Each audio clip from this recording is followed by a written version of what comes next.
Today on the Topping Show, the Budlight fantasy playoff tweet gets a mere 83 likes. Vivek on Owen Shroyer gets 1.8 million views, while his view on how Republicans approach abortion topic goes viral as well. Harvard president lost him about $1 billion and is caught with multiple citations of plagiarism, but of course she still gets to keep her job. McDonald's CosMcs opens, and one woman waits about 4 hours at the store. Etsy to lay off about 11% of their staff, and Tesla to recall around 2 million vehicles. All of that and much more on The Topping Show.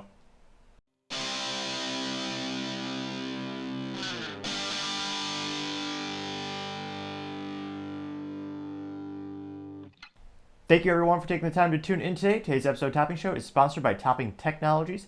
Topping Technologies is an IT value-added reseller and services company with a special proficiency in IT security. Heck, I see their founder at least twice a day. Gotta say he's quite handsome and brilliant. He's me, you see, that's a joke. If you're an IT leader or business owner, you can reach the team at sales@toppingtechnologies.com. Also trying to get to 4,000 subscribers by the end of December, so if you click that button, I would greatly appreciate it. Now, going over to the business part of the podcast, you have McDonald's opening up yet another CosMcs location. Now, it looks like during this beta test, they're going to open around 10 of these new concept stores. A lot of people, including myself, well, actually, maybe I coined this term, or not that unique, but think of discount Starbucks. So you have the regular McDonald's, which people know for what used to be cheap, fast food, and now it's becoming more and more expensive, thanks to a myriad of reasons, including the astronomical increase in the minimum wage in some areas up to $20 an hour. But nevertheless, this new CosMcs concept is supposed to be even more more convenience foods, and of course, emphasis on coffee. And it's apparently named after some mascot from the 80s, so they get to play the nostalgia as well, and Americans love nostalgia. That's one of the reasons you see so many fast food logos reverting back to the old designs. I also partially suspect they're doing that because their food was better back then, the quality was a little higher, and the prices were a lot more competitive back then as well. Nostalgia does sell, let's be honest. Now, this comes to us thanks to Mary at USA Today, and they noted that a woman waited for 4 hours to try this new CosMcs concept, which is an awkward phrase in and of itself. And let me see here. So this is a specific location. She went to the inaugural opening event, which how much time do you have on your hands to go to an event of a McDonald's concept coffee shop? I can't help but fathom how little you have going on in your life, but nevertheless, this was at a specific location over in Illinois, granted, obviously not Chicago. Now, it looks like they noted that, quote, the Galactic restaurant blasted off from the get-go, according to the people who visited it, requiring 20 people between local police and CosMcs staff to direct traffic around the location in Bolingbrook. The town is about 30 miles outside Chicago, aka a lot safer. Although I'm sure Chicago, just like the Chicago Bears, they'll be good next year. They'll be safe next year. They'll be good for business next year. That's a joke because they've had the same politics for near 100 years, and yet they choose the same thing again, again, and again. Now, they do name her. I thought this woman would be so ashamed she would beg the reporters, please do not let the world know I spent 4 hours of my life going to this new McDonald's concept restaurant. But no, apparently she even gave a voluntary interview instead of regaling herself back to, home, perhaps in shame. But nevertheless, it looks like she's maybe even proud of this. Now, this woman described that she waited in line for hours to get the first bites of McDonald's limited chain. And again, they're describing it as a small format beverage-led concept. This gal is named Christina Buchtel Alcas. And of course, it is hilarious the phrasing they use. And every media outlet has a certain spin on things, and it's fascinating to see how you could phrase it. Now, they say she braved the line, which again is a word that's lost all meaning in the United States, bravery. And she was a 4-hour drive-through wait to get her hands on some new items. And she actually bragged about them on the Facebook earlier this week. When asked for comment, she said, quote, I didn't realize how long the wait would be, and I may not have stayed if I'd realized it, unquote. What do you mean you may not? If you knew going in that it was going to be 4 hours, you still would commit to that? The only possible reason I could see you doing this is if you're a reporter on the ground you gotta get the latest scoop, and you want that direct experience, or if you're a shareholder of McDonald's and you want to see what your money is doing. Let me know in the comments, would you ever spend 4 hours, any fast food chain for that matter, to get your first hands on this stuff? Now, it's even more hilarious when she says, quote, I didn't want to miss the opportunity, unquote. Again, they're not serving the fountain of youth. This isn't, they weren't giving out like a promo where whoever gets the 38th cup of McDonald's CosMcs, they're the new CEO, or they win 1,000 shares of the stock. Like, I can't fathom how little her time is worth. Now, they also know that there's no mistaking that McDonald's put extra care into the branding, she said, as CosMcs register workers wore 1980s style jean jackets embroidered with the golden cartoon drawing and yellow CosMcs stocking caps. There are also CosMcs themed vehicles in the parking lot, including a VW microbus and a branded Jeep Wrangler. CosMcs kept McDonald's iconic yellow colors, but did away with the equally recognizable red, instead opting for a dark navy blue. She also said, quote, I want to buy some of these CosMcs logo items like the hat, jacket, and shirt. I wish they could sell them online, unquote. Now, in terms of McDonald's, or I guess this is their micro concept CosMcs, actually a pretty good idea to have them exclusively for sale physically there, because again, they're opening up a brick and mortar. I'm sure they'll also have an app and delivery capabilities, but to get people into the store, that's a pretty good idea by McDonald's. When they asked her, what the hell did you order after waiting for 4 hours to get this magical food? Well, it does sound pretty fancy. This is, if someone were to read this to me, I would probably guess Starbucks, because the name is so long and ridiculous and fancy sounding. I would just assume you spent $28 on some flat bread with some sprinkles on it. But nevertheless, this specific order, she said she got a creamy avocado tomato sandwich, a citrus and cream shake, pretzel bites with spicy queso, and a popping pear slush. And of course, McDonald's, they even have a description. Granted, with so many names already in the title, one would probably venture to ask, why do you need a description too? But nevertheless, McDonald's menu described the creamy avocado tomato sandwich as an omelet-style egg patty with applewood bacon, creamy avocado tomato sauce, and white cheddar cheese. Al Cass, the gal who waited for 4 hours in line, she said the pretzel bites were simple and a classic. Now, at first I thought it was ridiculous. This item has 3 to 4 or 5 different names in it, and yet they left out the most important thing that Americans worship is bacon. How that is not in the title of the item, that's its marketing failed to say the least. Now, it looks like the popping pear slush gets its name for the popping candies that come on top, along with the whipped cream, and options to customize with bursting bubba, syrups, and boost shots, unquote, energy shot, vitamin C shot, or pre-workout shot. There may very well be 2, maybe 3 people who are buying this product before going to the gym. Maybe 3 people. But it is hilarious. This just furthers my joke, or long reality, of Starbucks and other fancy coffees just being a glorified candy bar in a cup. And when you look at the nutrition facts, it's about on par. Now, while she enjoyed the menu items as is, Alkis said customization is encouraged and makes the experience unique. Which, yes, that is how you maximize profits as well. They're just copying Starbucks, which, again, if I was a McDonald's shareholder, I'd be happy, because this sounds like a pretty long-term profitable endeavor. Now, she said you can add multiple syrups, dried fruits, sauces, energy shots, immunity boost, and toppings to any item. And of course, she keeps commenting. She says, quote, next time I will definitely try the chocolate soft serve ice cream, the sour tango lemonade, which is lemonade with yuzu, and the spicy queso sandwich, unquote. Which, chocolate serve ice cream. Perhaps the most unique value add. Will this actually have an ice cream machine that works? What are the odds of that? Some might say 365 million to 1 or something to that effect. But nevertheless, now when it comes to how much she paid, this is the best part. If you're a McDonald's shareholder, hold on to your chair because you might fall off into joy or just exuberate so much happiness hearing this. That this customer willingly, and I do not believe she is inebriated. That would explain some of her behavior as waiting, for 4 hours in line and buying all this stuff. But apparently, she was not inebriated. She wasn't drinking a Bud Light or anything like that. Now, in total, it looks like her order came in at $19.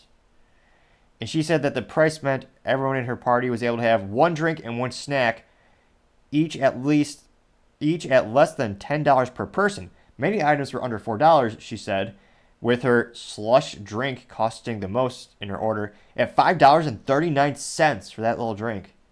Jeez Louise. I can't imagine it. And I think the only downside for the collectors out there is I'm not sure if they're going to give out hunks of Chinese plastic for all the fun toys that people collect religiously.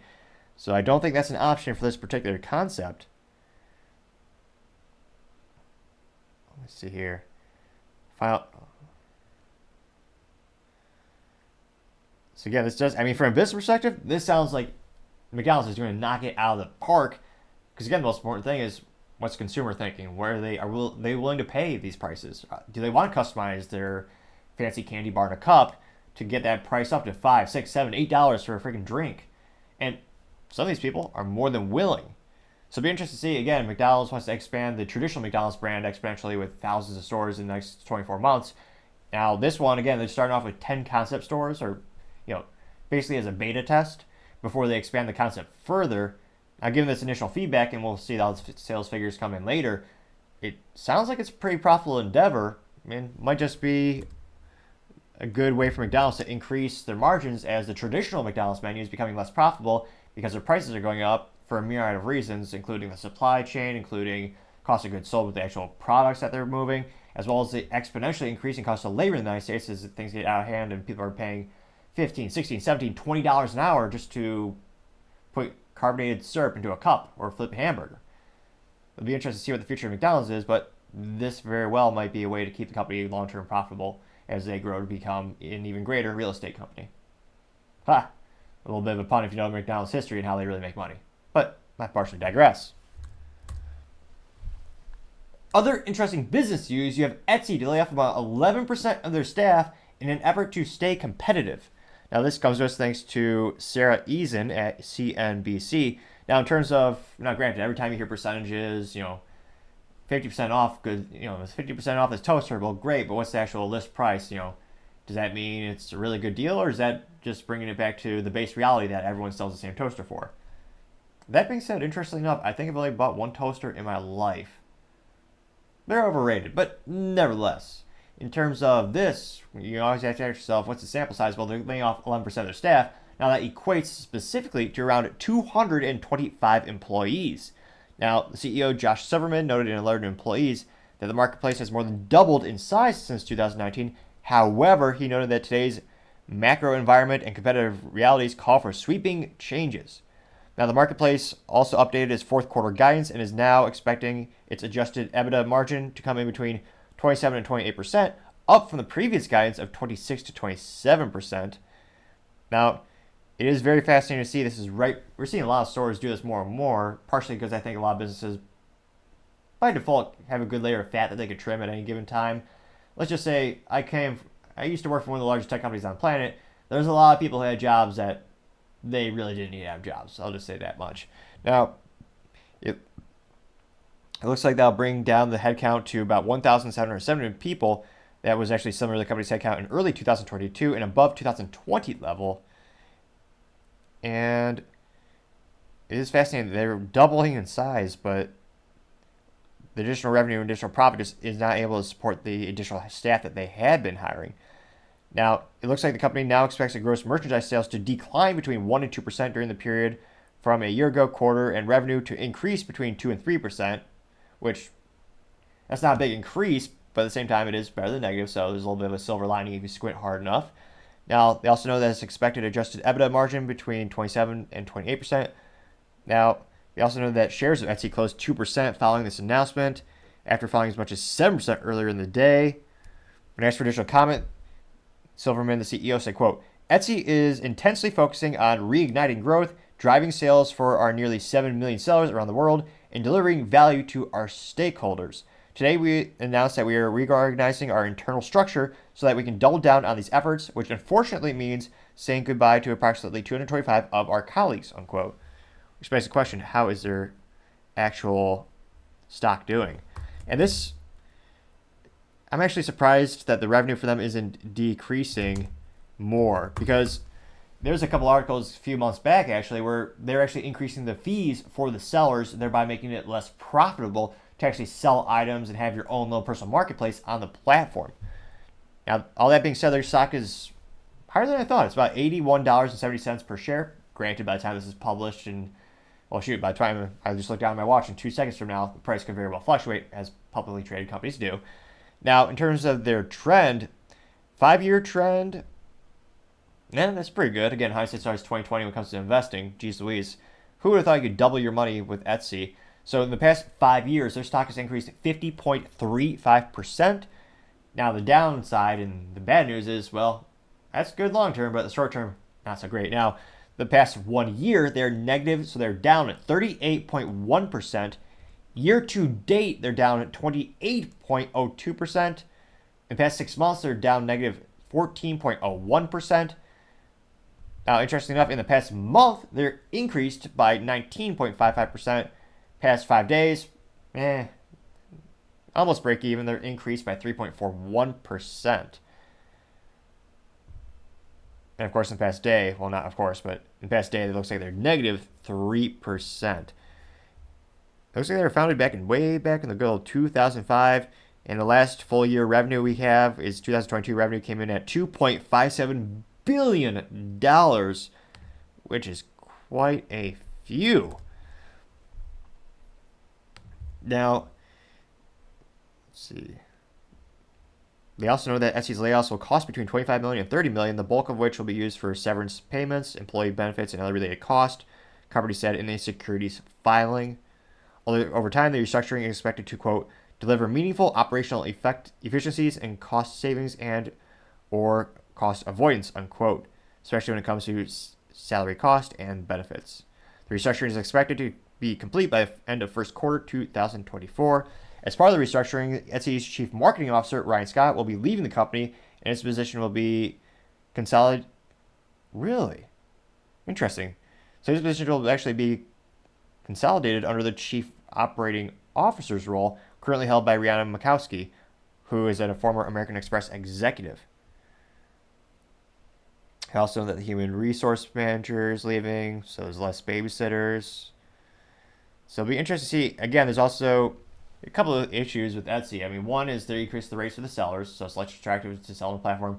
And two, there's a lot more junk getting out there. A lot of the comments online were comparing Etsy to Temu or Diet Temu, which is an explosively growing e-commerce platform headquartered out of China or Singapore in Asia. And the detriment of that platform for a lot of people is that, well, some items just aren't high quality. There's massive volume. And with Etsy, it used to be a place where you get really cool, quirky, unique, handmade things. And it's just getting flooded by a lot of these low quality counterfeit items. So they're kind of losing that unique, cool factor that they used to have a couple years ago, where, what did I order on there? It was a really specific gift for a bachelor party. It was some nice handmade, homey, wedding-like thing for them. And the only way I could find it is when my friends told me, hey, if you want a cool, unique gift, go to Etsy. Or in hindsight, I should just make it myself. But nevertheless, Etsy was, as the youth might say, quote-unquote, the place to be. So it'll be interesting to see as consumer buying patterns are changing and they're leaving to go to other platforms. Can Etsy pull out of this nosedive, and maybe will they attempt to filter out some of the bad sellers or some of the lower quality products? It'll be interesting to see, but as I always say, time shall tell. Now going over to the culture part of the podcast, you have Budlight Fantasy Playoff Suite gets a mere 83 likes, which, not to brag, but a couple months ago I did get a video, one of my videos got 100 likes, which I know public schools are all-time low for, math, science, history, ACT score at third year low, yet the teachers unions say they deserve more money, but 100 is greater than 83, also known as bigger than. Now, Budlight, They didn't do much in terms of work here. They just did a simple tweet. They said, quote, "If you didn't make the fantasy playoffs, we're here for you," unquote. Which I guess implies if you're not a winner, you could at least get highly inebriated and drink Bud Light, which, again, would be a great example of how you could be, well, no, that would just reinforce this not being a winner if you're to just sit around and drink Bud Light. I don't know how that would soothe your pain, because then not only would you have the pain of being not a winner, also known as loser, but you'd also have the taste of Bud Light in your mouth, which I don't know anyone who's soberly said, "Oh yeah, that's a great idea. I think I'll have a Bud Light." I've never heard anyone enthusiastically say that.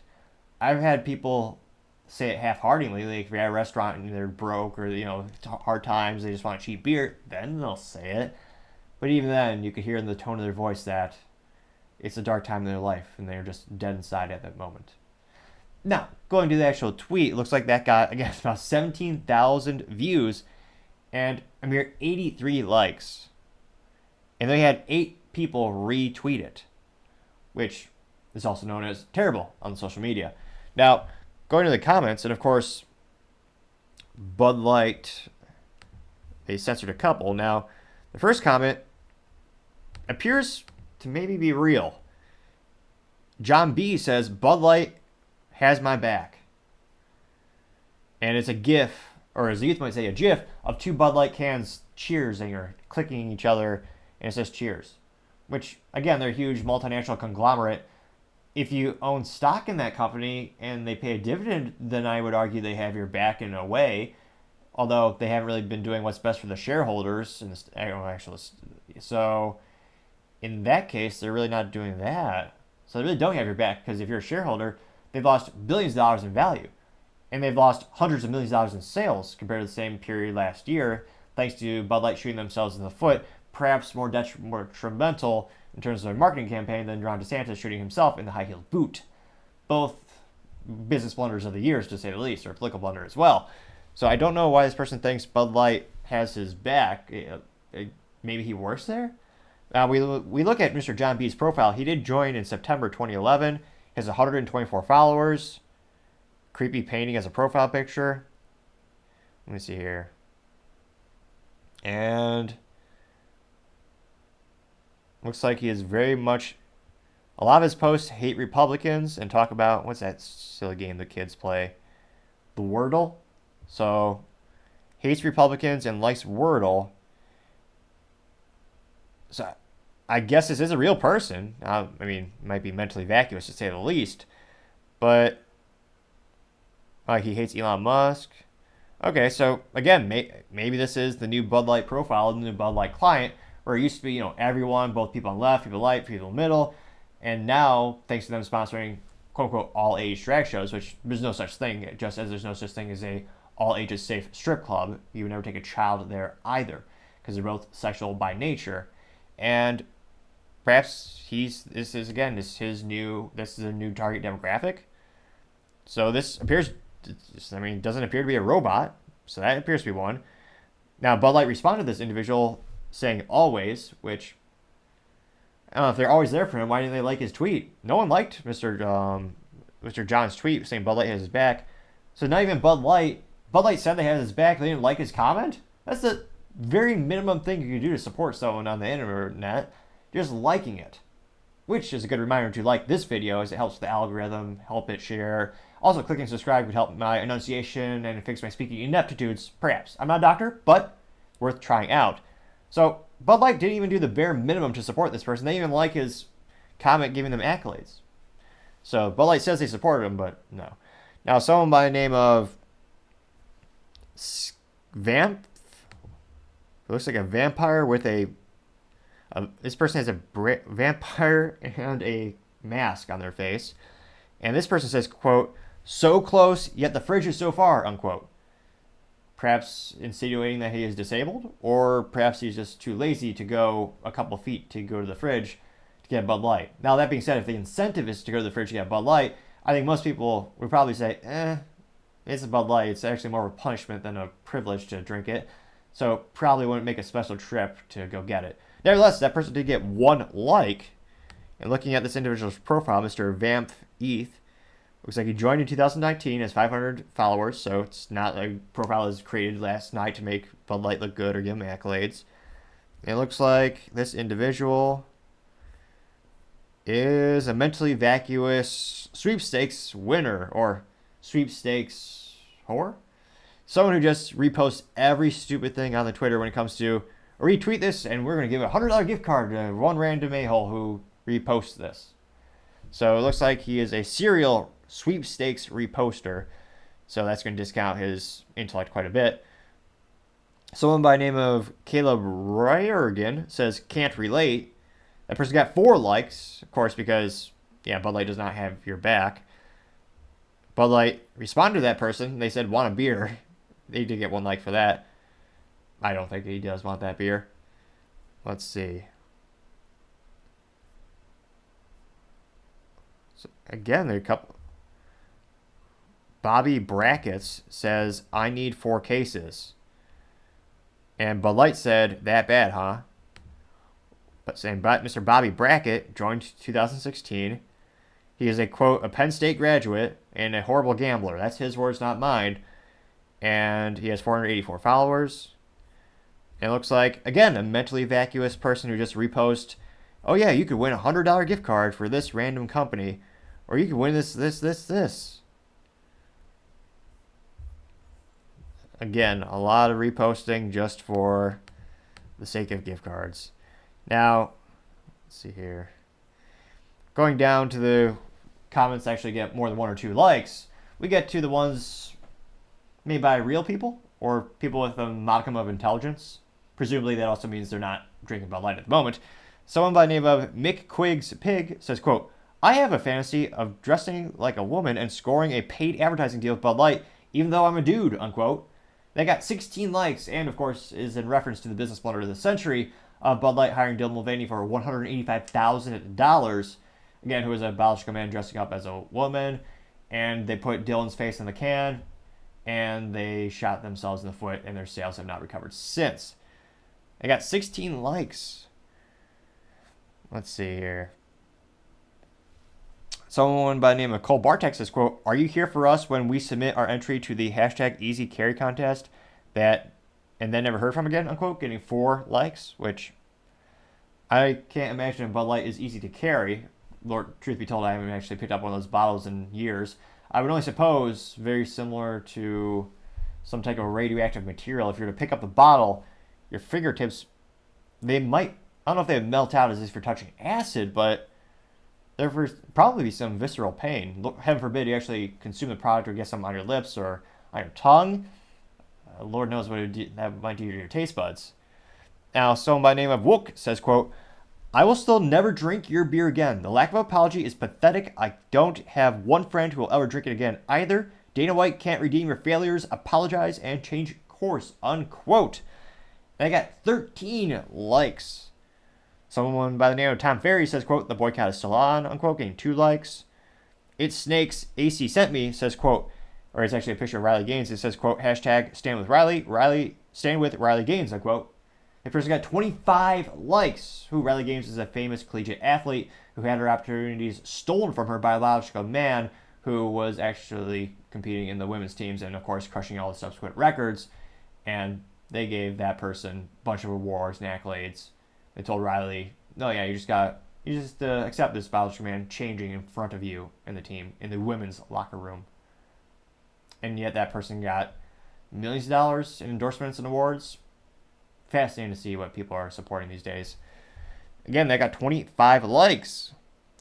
Ryan, GS is Catholic, says, quote, Dylan was the first in the fantasy playoffs. Am I right? Unquote. Got 3 likes. John Jones says, quote, will Dylan Mulvaney get any beer? Oh, y'all already sent it. No? Unquote. They got 8 likes. K. Toby says, quote, would rather die of thirst. Go woke, go broke, unquote. 9 likes. Jonald the Abhorrent says, quote, all y'all have to do is apologize sincerely. You'll make boatloads, unquote. I got 5 likes.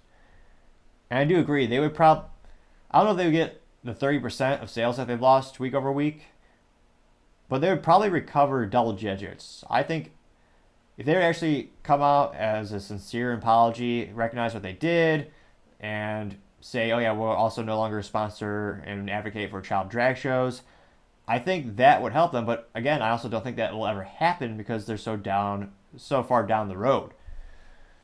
Let's see here. Steve Davis says, quote, "You still didn't make our fantasy profits. I stay away from you," unquote. Got 5 likes. Jesse has a meme or a little picture compilation where you have 2 pictures. One is a picture of Dylan Mulvaney, again, the biological man dressed up in a dress. And the font says, quote, "pretends to be a woman." And subsequently next to that picture is a picture of Bud Light. And the little font says, "pretends to be a beer," unquote. They got 35 likes and looks like to be the most popular response by quite a bit. And now the most shocking thing about this post is there's not more censorship. As I'm scrolling more and more and more, I'm not seeing a lot of people giving accolades or actually being positive towards Bud Light.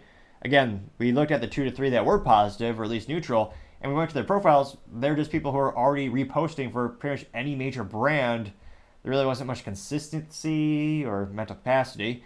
They're just reposting because they might win something for free, which again, Bud Light is notorious for, as they've been desperately trying to buy back their previous customer bases.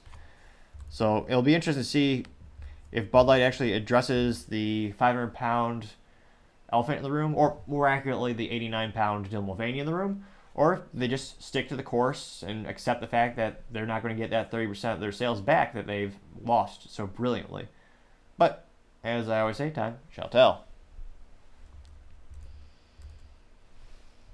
Other interesting cultural news, you have Harvard's president both plagiarizing their work and costing them $1 billion, but she will not be fired. Talk about ridiculous job security. Now, this comes to us thanks to the New York Post. They noted that, quote, "Harvard confirms Claudia Gay will remain president despite reported $1 billion loss over anti-Semitism scandal." This reporting us thanks to Melissa Koenig. And they continue to say, quote, "Harvard University announced that under fire President Claudia Gay will keep her job, even though reportedly losing more than $1 billion in donations since her disastrous congressional testimony about anti-Semitism. The Harvard Corporation, the university's highest governing body, made its announcement Tuesday this week following a night-long talks with Gay and university leaders.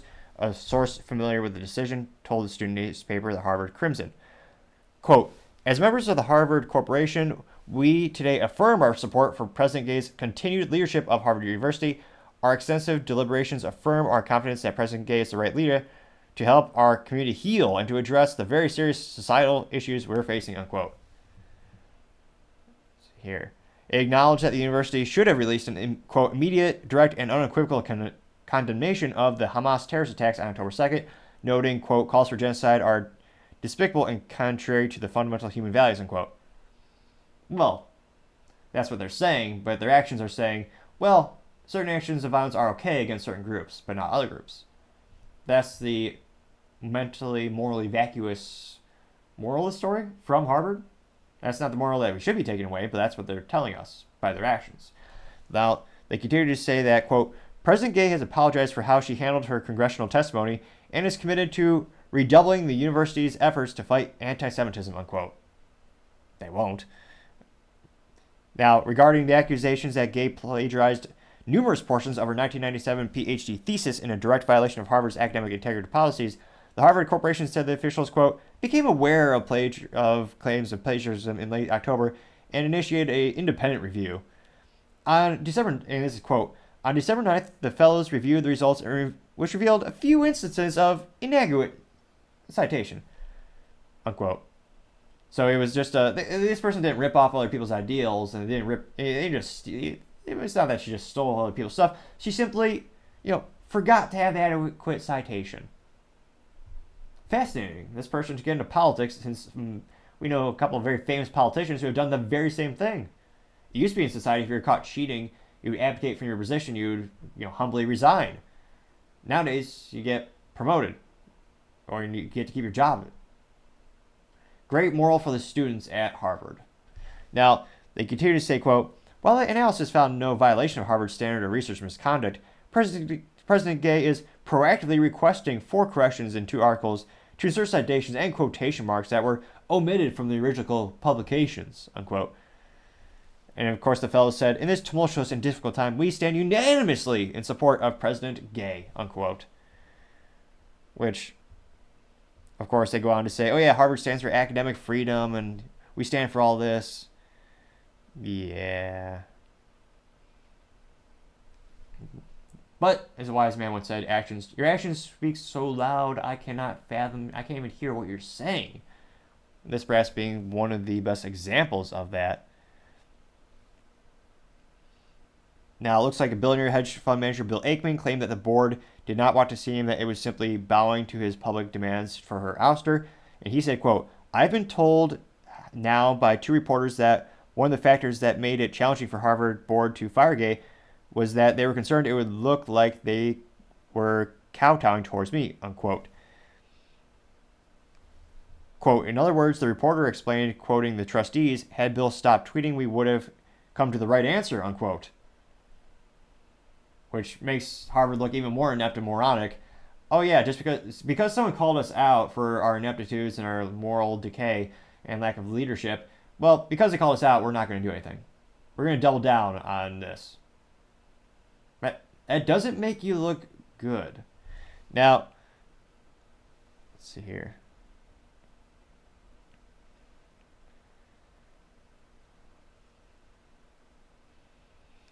Now, this looks like Ackman has made a name.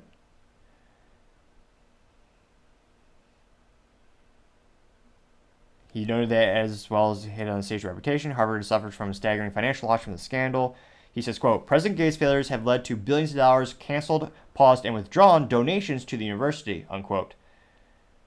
He says, quote, I am personally aware of more than $1 billion of terminated donations from a small group of Harvard's most generous Jewish and non-Jewish alumni, unquote.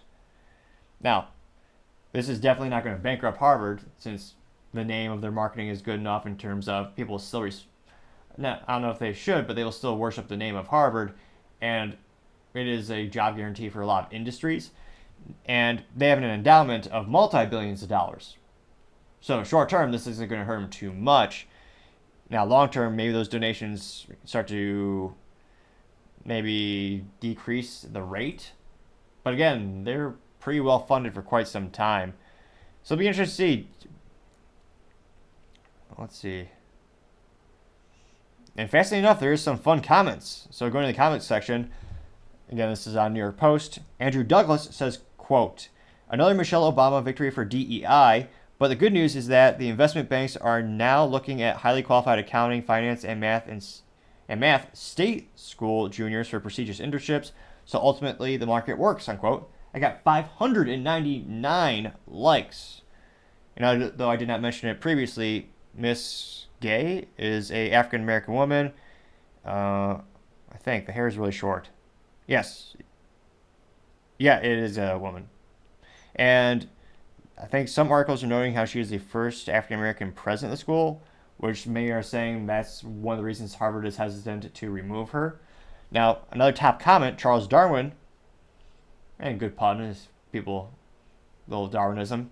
Now, Charles says, quote, of course she'll stay. She has too many affirmative action entitlements for them to get rid of her, and she doesn't have the class to resign. Let's see how the plagiarism allegations play out, but she'll survive that too, unquote.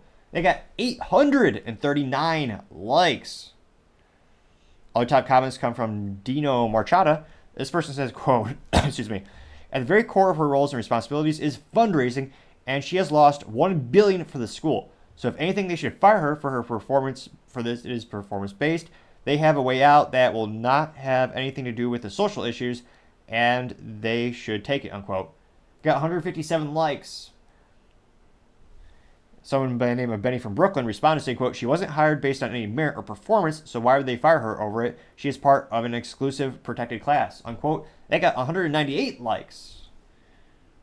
Or as the youth might say, went viral.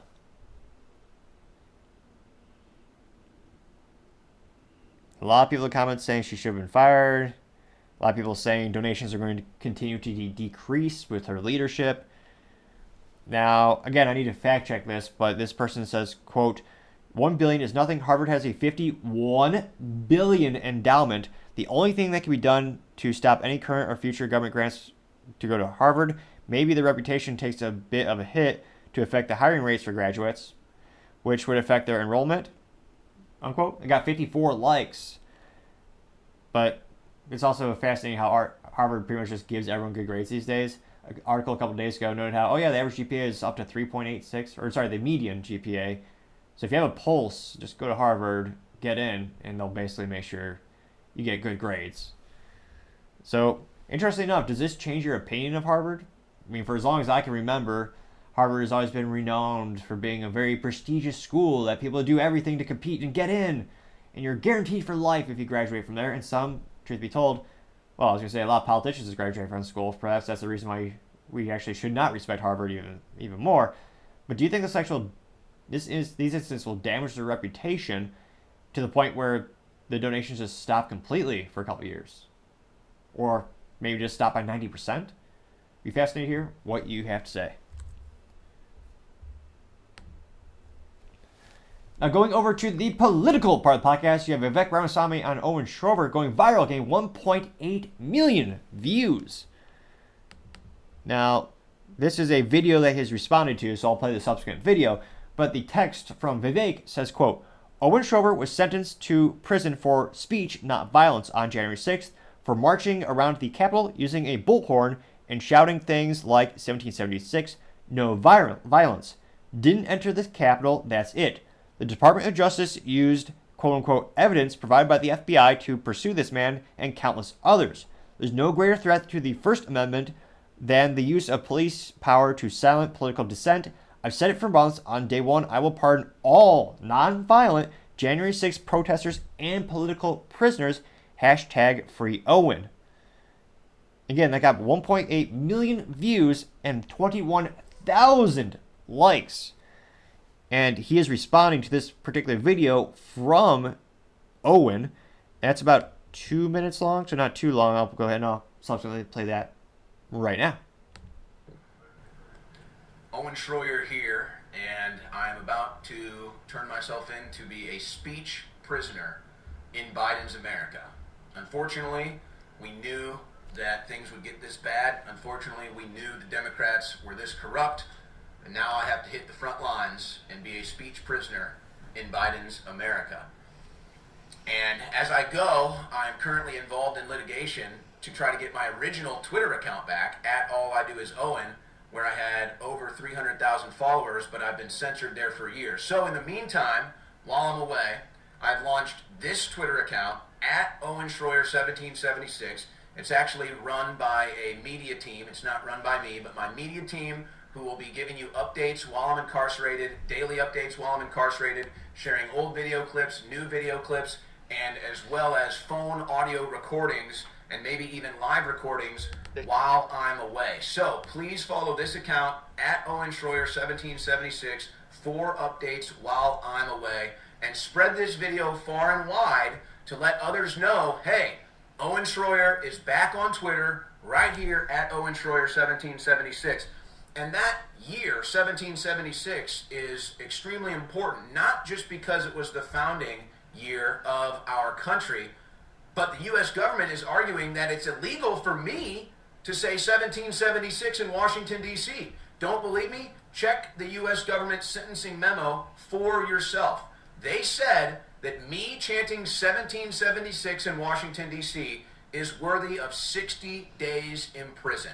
So, it's Owen Shroyer 1776.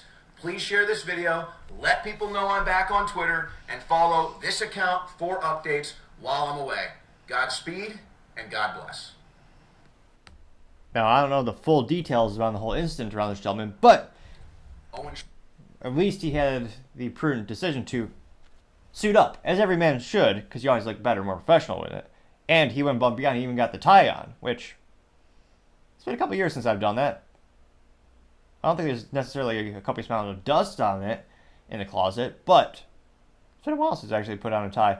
Nevertheless, going to the comments section, one of the very first, most viral ones comes from Adam Toblin, Again, I'm not a doctor, but if you click the subscribe button, it very well may help with my enunciation and my speaking ineptitudes. Could very well be the cure.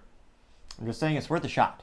Now, this person has a picture of the squad, and the picture that they're holding up, or the poster board they're holding up, says, "Let January 6th protesters rot in prison." And this person is also pointing to Hamas with a bloody knife, and it says, "Leave him alone." I got 360 likes. Now, someone by the name of Croxed Out says, quote, "I hope VR remains a vocal and committed to getting their freedom back no matter who wins the White House. This is a miscarriage of justice," unquote. Got 264 likes. Let's see here. Mindy Robinson says, quote, "And not a single BLM rioter that looted, assaulted people, or set fires months earlier in DC was prosecuted or even looked for. And where exactly is the Jan 6 pipe bomber that they have the license plate for but won't release for whatever reason," unquote. I got 623 likes. P. Smith says, quote, "Free this man and protect free speech," unquote, getting 73 likes. James Jeanette says, quote, "I thank you again, Vivek, for being the only candidate willing to say the hard things, the true things. It says a lot about you and your character and proves me you are in this race for the right reasons," unquote, getting 89 likes. Someone by the name of Molly Pitcher simply has a picture that says, "Democrats, we're the police state party," unquote, and has a picture of the Democrat logo. They got 361 likes. We do have some contrarian statements brewing to the surface. Someone by the name of Steven says, quote, "Tough shit, play with fire, you get burned," unquote. That did get 3 likes. The Dirty Dollar says, quote, "This is insane. Seriously, Stalin is back. Also, upsetting though are the Jan 6ers that did enter the Capitol and say they didn't. Degrades people like Owen," unquote, getting 2 likes. Now, Owen Shroyer responded saying, quote, "Vivek, truly appreciate this. Thank you. Hashtag Vivek Ramaswamy." They got 952 likes. Janet Beckman says, quote, "Thank you, Vivek. The corrupt DOJ and FBI need to go," unquote. Got 256 likes. Unstoppable Freedom Alliance says, quote, "In jail for speech, the government is weaponized against political opponents," unquote. Got 172 likes.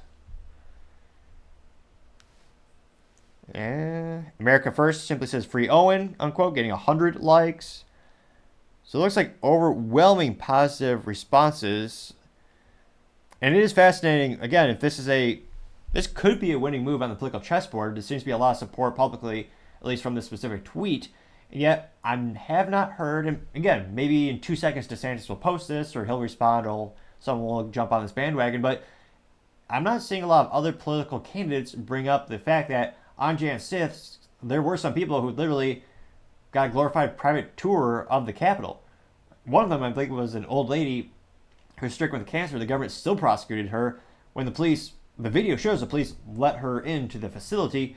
And truth be told, in some instances, actually, the police guided them throughout the facility. So it is concerning that not more politicians, not more people are saying, well, everyone's being treated pretty harshly. And some of these people didn't do any acts of violence. Some of them literally just walked around. And we only know that thanks to Tucker Carlson and the tapes actually getting released. Prior to that, we were told that every single person was extremely violent and they were a terrorist. So it'll be interesting to see, does this become a hot political movement? Does this get some momentum on the political playing field? Is it a quote-unquote winning topic for people to bring up during the nomination process? And then let me know in the comments, do you think this is something that Vivek should lean into, or he should bring up more often and continue to highlight on the campaign trail? And do you think more Americans will start to relate to those types of messages? Be fascinated to hear what you have to say.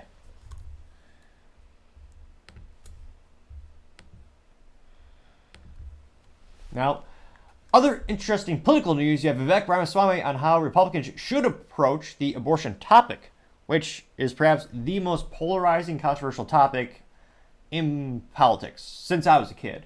Though the pessimist in me can't help but notice the main topics we argue about for hundreds of years, they never really get resolved. You might, if you want to dissolve it into a left and right thing, you might get a quote unquote win on your side every once in a while, but it's still the same core topics. And I can't help but notice, Republicans and Democrats both use these political hot buttons to raise campaign funds for both of their sides. So we could have the same argument again and again and again. Now, that being said, there are some candidates who butcher it in terms of they almost seem to enjoy failure. You see this a lot in Republican parties, unfortunately, and they just fumble their words. They don't approach the topic in a way that I believe you could win a mass audience or a mass voter contingency over to your side of the political aisle. I do think there are ways. I think most Americans have a lot more in common than the politicians would like us to believe, especially when it comes to late-term abortions. A lot of people in the United States, if you just pull people on average, very few people think you should be able to have an abortion at 9 months. So I think overall, people have more in common than we're led to believe.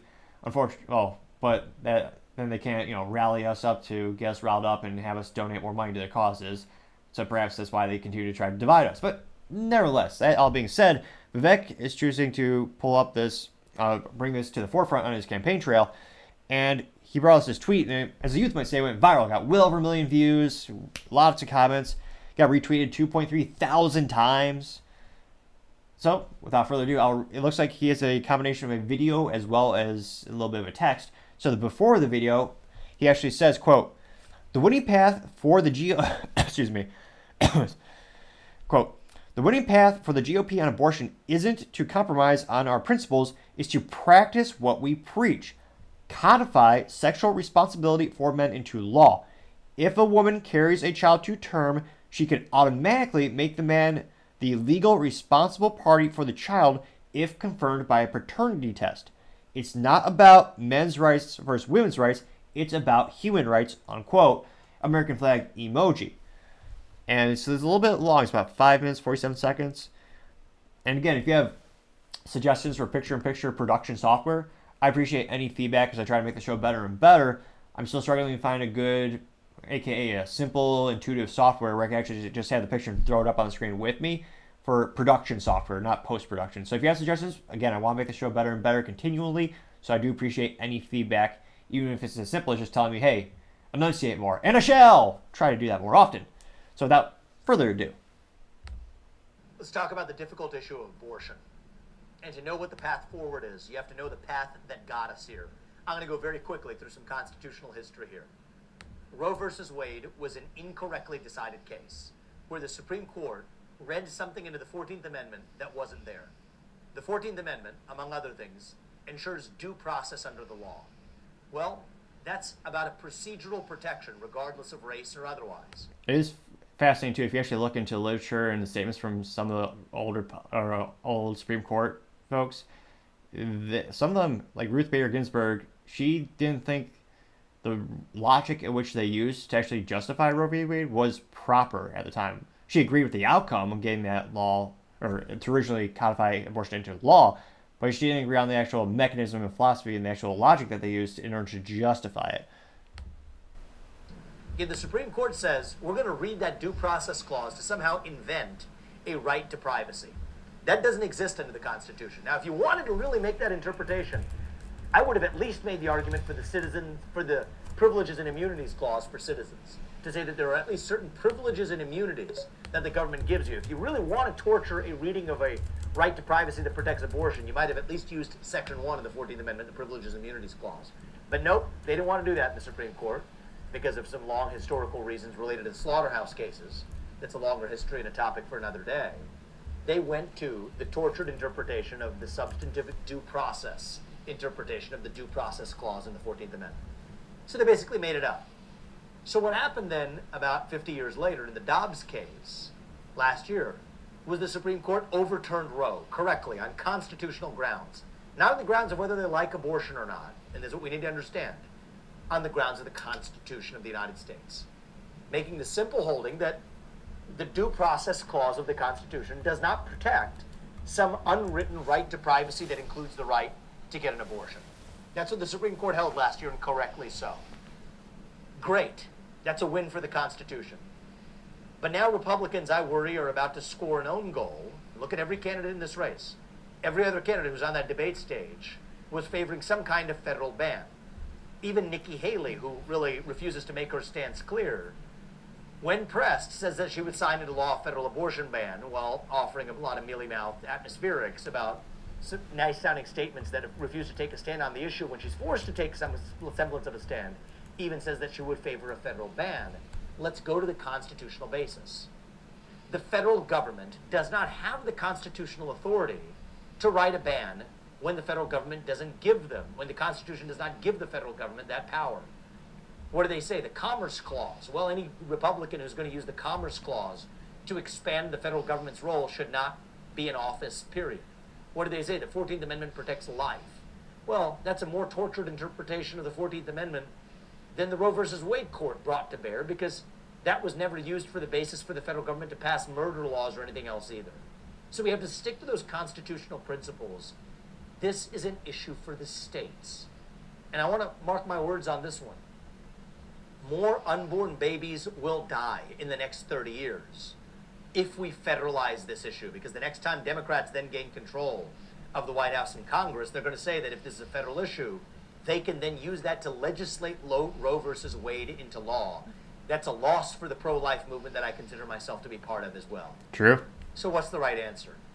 States need to take action. And how do we do this in a way that doesn't compromise on our pro-life principles, but also allows us to win this next general election in a landslide?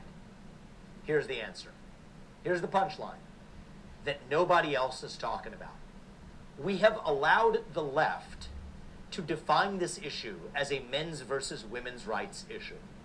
It need not be that way. Here's how. Greater sexual responsibility for men codified in the law. Speaking as a man, here's what I favor. Laws that say if a woman brings a child to term, then she, at her exclusive option and right, can make the man, under the law, the principal caretaker who's responsible for bringing up that child. We couldn't do this in most of our nation's history, but we can today because we have genetic paternity tests that are 100% reliable. If we're willing to do that, now a lot of men would say, wait, hold on, I'm not sure I'm ready for that. That's the point. It's not necessarily comfortable for most men, but that's exactly what we need to stand for life, to say that it's not about men's rights or women's rights anymore. It's about human rights. And I, for one, am ready to walk the walk when it comes to being pro-life. If a woman brings that child to term, if she bears the pregnancy, she can then make the man responsible for actually raising that child. Now we're in this together. This doesn't have to be a losing issue for Republicans. With that simple plank, and I want to make that part of the Republican Party's pro-life plank, part of our pro-life policy platform. If we do that, then this isn't going to be a losing issue for us. I think this will be an issue where we're able to stand for life. Stand for what Clarence Thomas said in that Dobbs case. That pregnant woman who's walking the street, and if her unborn child dies as a result of an assault, then that criminal should be held responsible for that death. Most Americans agree on that.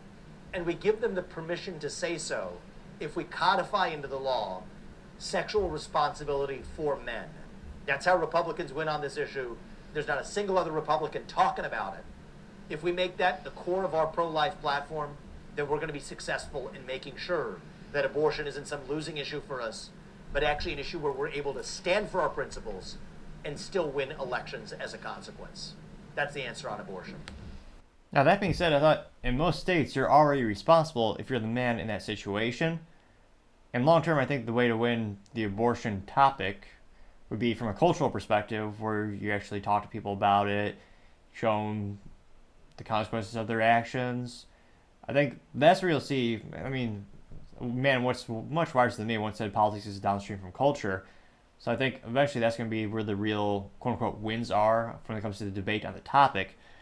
It'll be interesting to see if this is a winning methodology. Because again, I thought in most states you're already financially and legally obligated for that. But let's go to the comment section. Usually Vivek is between maybe 70-80% positive, or if not more, positive responses when it comes to the Twitter, or as 18 people called X. So stop in the comment section, find out. Again, that got 1.2 million views and 15,000 likes. So not as many likes as normal.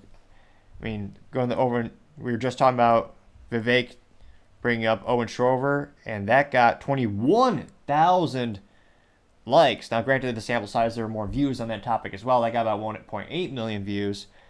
But let's go into the comment section and find out. Wayne Vaughn says, quote, Men are already required to provide financial support to the children they father. How is this proposal any different? How does this address the abortion issue? What am I missing, unquote? Got 316 likes. Someone by the name of Daniel Mitchell says, quote, excellent point. Men shouldn't get a free pass, unquote. It got 506 likes. Now, that being said, let me know if maybe your state is different or the legalities are different, but I don't see a lot of areas where men do get free passes. Now, that being said, I don't think from a moral perspective, men should step up, so to say, when it comes to these types of situations. Now, Soul Stricken also says, quote, mandatory DNA tests for all and a fair shot at paternal rights for all men, end the cycle of automatic parental rights for women, unquote.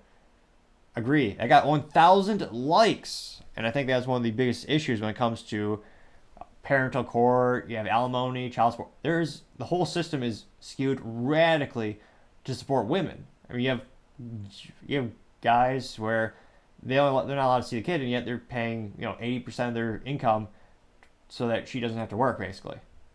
So that's another big topic that I think Vivek would actually have more traction talking about. How fathers' rights is a huge topic. Again, as long as they are a moral sound person, they're not a federal criminal, they should have the rights to see the child, especially if they're financially supported of the situation. That is something that very, very few people ever bring up, parental rights, especially men's rights. I mean, when it comes to father rights, I mean, there might be one advocacy group out there, maybe, with a fraction of the support that the other side has. Let's see. James Jeanette says, quote, this is the way forward. This is the vision and foresight America needs from the next president, unquote. Got 168 likes. Avery L. Brooks says, quote, Vivek, man, you're growing on me big time. I hope this establishment doesn't find a way to bury you. Thanks for running when you've been the most pleasant and surprised this election. Keep smashing them, unquote. Got 1.1 thousand likes. God and Country says, quote, as of now, you're the only candidate left who's boldly speaking up for the unborn. You can judge a civilization on how they treat their children, unquote. That got 789 likes. Andrew Wong says, quote, one of the worst things that the welfare state has done was to make men not responsible for their children. We're still paying for the consequences of fatherless children and broken families, unquote. Got 263 likes. And it is a good point. It's no coincidence that once the government passed laws that incentivized single motherhood, the men disappeared from the equation. It was quite literally more fiscally attractive for the woman and the child to not have a father in the home, which is just morally vacuous to say the least. And the pessimist in me thinks, well, that's how you get them hooked onto the government programs. That's how you get them dependent, and that's how they will always vote for you, because they're dependent on you. The government literally is destroying families with those types of methodologies. Personally, when it comes to family assistance and how to help them out, I think it is infinitely more effective and moral for local religious communities and local communities to help people out in general. So you have that direct relationship where you actually see the person that's helping you, and you don't have this entitlement where people just think, oh yeah, the government should just give me free money, and yet, I mean, you just don't feel any sense of responsibility or really part of a community when it's the government just giving you a check.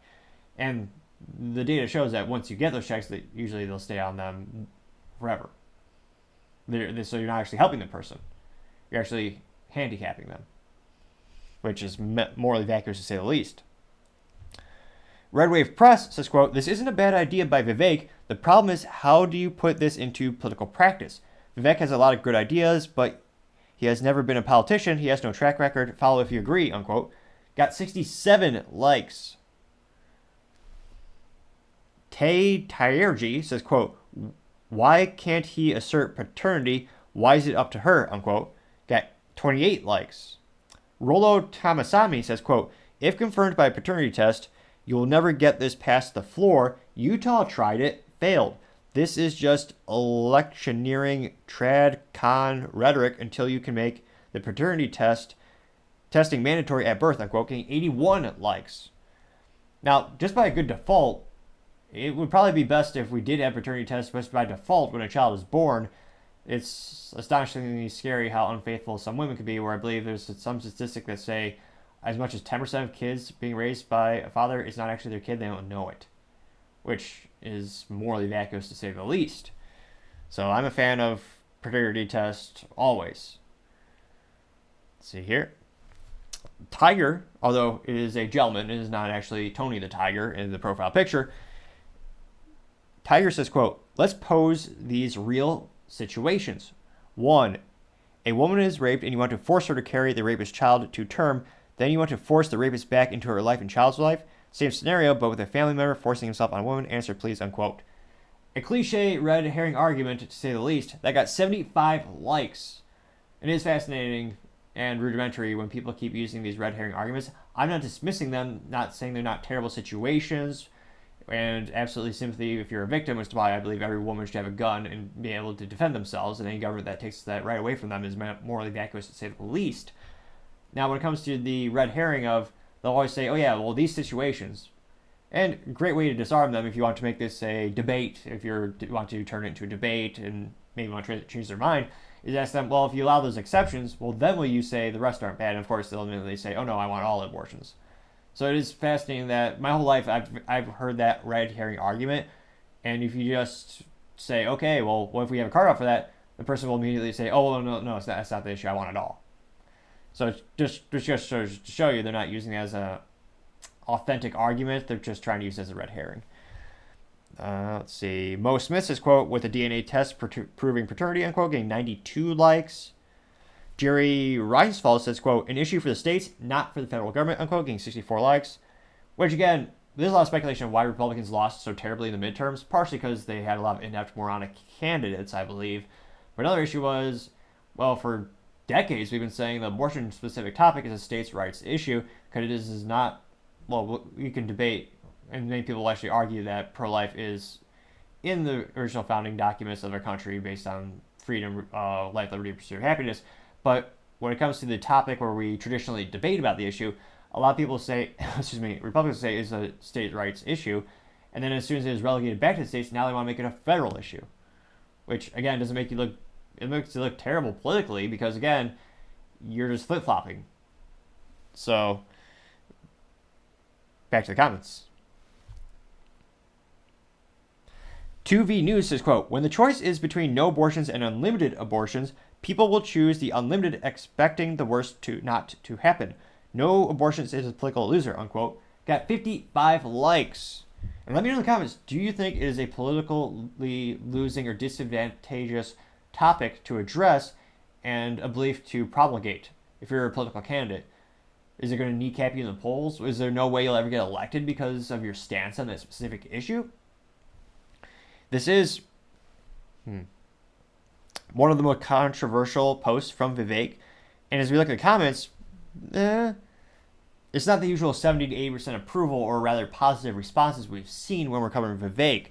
So it'll be interesting to see, does this actually hurt him more than help him when it comes to the polls for the Republican nominee? Let me know in the comments, do you think this, if properly addressed, could it be a quote-unquote winning topic that actually galvanizes voters to come to your side? Or do you think it will be the detriment and it'll actually hurt them more long term? I'll be fascinated to hear what you have to say.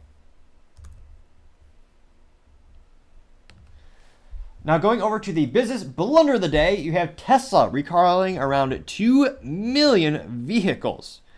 Now, this has come to us thanks to Emma W. Thorne, who's an editor at LinkedIn News. They specifically noted that Tesla is recalling more than 2 million vehicles after the National Highway Traffic Safety Administration ruled that its autopilot feature, quote, doesn't do enough to prevent misuse, unquote. They also noted that the NHTSA has been investigating Tesla for years and plans to keep the probe open while the company addresses its concerns. Tesla said it was set to roll out software updates and added controls mid-December. This is the second recall this year related to Tesla's self-driving features in all. It looks like the NHTSA has opened more than 50 special crash investigations suspected to be linked to the specific technology. Again, this is why so many of these companies, it's one of those issues where they don't call it traditional autopilot or full autonomous driving for legal reasons, including legal, because it's not to that point yet. That's what they think is the holy grail for automotive technologies. They think everyone wants it. Now, personally, I actually have a modicum of intelligence. I appreciate the rare driving experience, and I know that the best driving experience, bar none, is with 3 pedals and a good old internal combustion engine. The 3 pedals, also known as a manual transmission, also known as the most fun you could ever have while driving a vehicle. That's really the peak optimal for me. That's why I'm not a big fan of disposable EVs. Now, it is also kind of deceptive for them to say it's a recall because, again, unlike a traditional automotive company, a recall is very expensive and cumbersome, which scares a lot of investors. It's not great because it usually involves, well, actually not usually, it always involved physical items that need to be replaced, repaired, or modified. And in this case, it's not really a recall. No one's taking their Tesla vehicles back to the dealerships, partially because there are no dealerships, they're all like showrooms, but nevertheless, they're not physically recalling the vehicles. Because literally what they're doing, and of course it does later mention it in the article later down, it is simply a software update. Now the software update will specifically make it harder for drivers to quote unquote misuse its autopilot driver assistance software. And because it's such a small impact on the business, you're not having to worry about the logistics of moving vehicles around, the huge cost of transporting physical parts for everything. It really didn't dent their stock, not even hardly at all. So it is fascinating to see as, again, these become more and more technology versus traditional automotive companies. You can have these updates just bang right over the good old interwebs, and they can fix a lot of these issues. Now, in this case, I think they're going to make it so that, again, you have to have more and more human interaction with the interfaces, and which that's been a controversy for quite some time, where you see people, they'll touch the little steering wheel every couple seconds because it's looking for human input, because, again, the technology is not there yet. Even though there's some of them, they shouldn't be calling it autopilot, but some of them are. So, again, it's not a traditional recall, but again, it also doesn't make the company look good because this is the holy grail technology they're striving for, and they keep advertising themselves as having the best tech, most innovative. So, at the end of the day, to have National Highway Traffic Association opening all these cases and getting another slap on the wrist, that is still the business blunder of the day. Thank you again, everyone, for taking the time to tune in today. Again, trying to get to 4,000 subscribers by the end of December, so if you click that button, I would greatly appreciate it. Also, leaving a comment is a great way to give me some feedback and let me know how I can make the channel better and better and better. And I do apologize if there's a delay with my work schedule. I do try to read it and get back to all the comments in due time. Also, lastly, don't forget to take time to tell your family, tell your friends, tell your coworkers, heck, tell your enemies, tell anyone and everyone. Just stay safe and fight the good fight.